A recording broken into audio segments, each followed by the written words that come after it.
Bismillahirrahmanirrahim. Assalamualaikum warahmatullahi wabarakatuh. Perkenalkan, nama saya Ivan Rizkyla Akil, NPM 10070317043. Di sini saya akan mempresentasikan hasil penelitian saya yang berjudul Evaluasi Jalur Pedestrian Koridor Jalan Raya Cilegon hingga Jalan Esa Titarasa Kota Cilegon. Adapun penelitian ini dibimbing oleh Ibu Dr. Ira Safitri Darwin, STMSI. Untuk latar belakang dalam penelitian ini, yaitu Kota Cilegon merupakan kota pesisir paling barat di Provinsi Banten yang cuacanya cukup panas sehingga evaluasi jalur pesisir menarik untuk teliti. Adapun permasalahan dalam penelitian ini yaitu penyimpangan peraturan RT/RW Kota Cilegon tahun 2020 hingga 2040 di mana adanya pembatasan PKL di ruang publik agar tidak mengganggu aktivitas ruang publik. Namun kenyataannya banyak PKL dan parkir kendaraan yang berada di atas jalur pedestrian. Lalu yang kedua adanya penyimpangan peraturan ATBR kawasan Jombang tahun 2015 di mana standar elemen jalur pedestrian harus terpenuhi.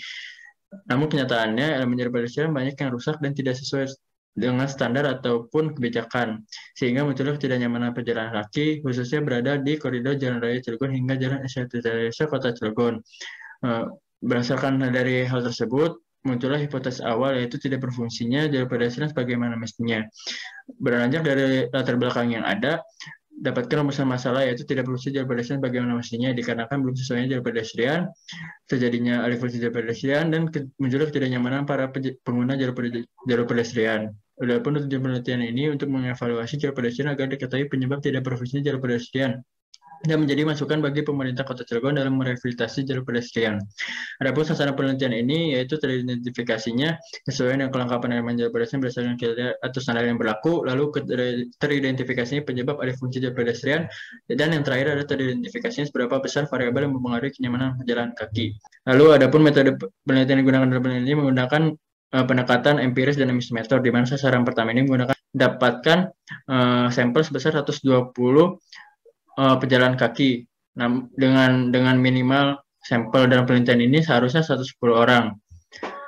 Adapun hasil analisis pembahasan dalam penelitian ini, pertama itu ada hasil perbandingan antara kondisi existing dengan pedoman yang digunakan, yaitu berdasarkan Permen PU nomor 3 tahun 2014, SE Menteri nomor 2 tahun 2018, dan Pedestrian Guide New Zealand tahun 2019. Dapat lihat pada tabel tersebut untuk 22 elemen jalur pedestrian hasil perbandingannya. Lalu berdasarkan dari hasil perbandingan tersebut, dapatkan bahwa elemen jalur pedestrian yang sudah sesuai dan lengkap ini hanya satu, yaitu fasilitas saluran drainase, dan belum sesuai dan lengkap itu sebesar 10 elemen jalur pedestrian, dan belum sesuai dan belum lengkap ini terdapat 5 elemen jalur pedestrian, dan untuk kesesuaian elemen jalur pedestrian ini hanya 5 elemen jalur pedestrian, yaitu penempatan jalur pedestrian, ketinggian jalur pedestrian, perkerasan permukaan jalan antara bangunan dengan jalur pedestrian, dan fasilitas saluran drainase. Berdasarkan hasil perbandingan ini, untuk memperkuat hasil perbandingan itu menggunakan uji statistik deskriptif, di mana menghasilkan nilai MEN sebesar 2,05 mendekati nilai 2, yang berarti keseluruhan elemen jalur pedestrian sudah ada namun belum sesuai atau belum lengkap dengan standar pedoman jalur pedestrian.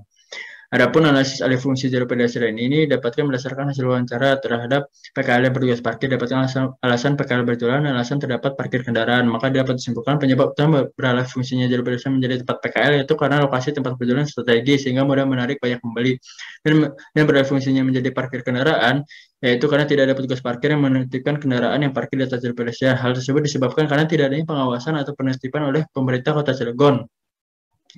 Lalu terdapat analisis pengaruh variabel terhadap kenyamanan pejalan kaki, didapatkan bahwa dari 11 variabel yang digunakan ini terdapat variabel yang mempengaruhi kenyamanan pejalan kaki yang terdiri dari variabel cuaca, variabel kebisingan, keberadaan fasilitas pendukung, keamanan, estetika jalur pedestrian, keberadaan RTH, trotoar bebas dari PKL, dan trotoar bebas dari parkir kendaraan. Adapun dapatkan hasil koefisien determinasi sebesar 78,2%, di mana menunjukkan bahwa kenyamanan pejalan kaki dipengaruhi oleh variabel independen sebesar 78,2%, dan sedangkan sisanya dipengaruhi oleh variabel lain selain variabel independen dalam penelitian ini. Lalu selanjutnya dapat disimpulkan bahwa variabel yang paling mempengaruhi kenyamanan pejalan kaki itu yaitu trotoar bebas dari parkir kendaraan bermotor dan trotoar bebas dari PKL, sehingga keberadaan parkir kendaraan bermotor dan PKL atas jalur pedestrian seharusnya dilakukan penertiban. Selain itu, kenyamanan pejalan kaki juga dipengaruhi oleh beberapa hal seperti keberadaan fasilitas pendukung jalur pedestrian, estetika material permukaan jalur pedestrian, variabel cuaca, variabel keberadaan pepohonan, RTH, dan variabel kebisingan, yaitu berkurang kebisingan suara dari musuh toko dan lain-lain. Selanjutnya ada variabel keamanan pejalan kaki sehingga tidak terpaksa berjalan di bahu jalan itu sendiri. Lalu adapun kesimpulan dalam penelitian ini, yang pertama itu elemen jalur pedestrian sudah sesuai dengan lengkap, ini sebanyak satu elemen dari 16 elemen dengan persentase 6%, yaitu fasilitas saluran drainase. Dan elemen jalur pedestrian yang belum selesai dan melengkap sebanyak 6 elemen dengan persentase 36%, yaitu fasilitas jalur hijau, tempat duduk, marka disabilitas, ram disabilitas, dan bolar. Adapun yang ketiga yaitu berdasarkan persepsi PKL dan petugas parkir setempat, penyebab utama beralih fungsi jalur pedestrian menjadi tempat PKL itu kan alokasi tempat untuk penjualan yang strategis sehingga mudah menarik banyak pembeli, sedangkan alih fungsi menjadi tempat parkir yaitu dikarenakan tidak ada petugas parkir menertibkan kendaraan yang parkir di atas jalur pedestrian.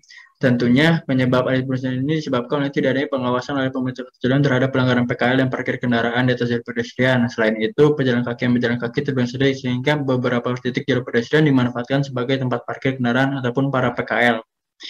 Lalu ada variabel selanjutnya ada yang keempat, ya variabel yang mempengaruhi kenyamanan pejalan kaki itu tertera bebas dari kendaraan bermotor dan PKL yang berada di atas jalur pedestrian, sehingga tertera harus bebas dari kendaraan bermotor dan PKL. Lalu kenyamanan pejalan kaki juga dipengaruhi beberapa variabel, yaitu variabel keberadaan fasilitas pendukung, lihat dari keberadaan fasilitas pendukung yang sudah dapat mengakomodir pejalan kaki. Lalu variabel estetika jalur pedestrian, lihat dari material permukaan jalur pedestrian tidak ada yang rusak dan susunan pohon sepanjang jalur pedestrian yang baik. Lalu variabel cuaca dilihat dari kondisi cuaca ketika sedang tidak panas atau sejuk. Lalu variabel keberadaan UTH dilihat dari keberadaan pepohonan di sepanjang jalur pedestrian. Lalu dilihat dari variabel kebisingan dari suara kebisingan musik toko, kendaraan lalu lalang, transaksi parkir liar sepanjang jalur pedestrian. Lalu ada variabel keamanan dilihat dari pemanfaatan jalur pedestrian yang sudah optimal sehingga pejalan kaki tidak terpaksa berjalan kaki di bahu jalan. Terima kasih atas perhatiannya. Wassalamualaikum warahmatullahi wabarakatuh.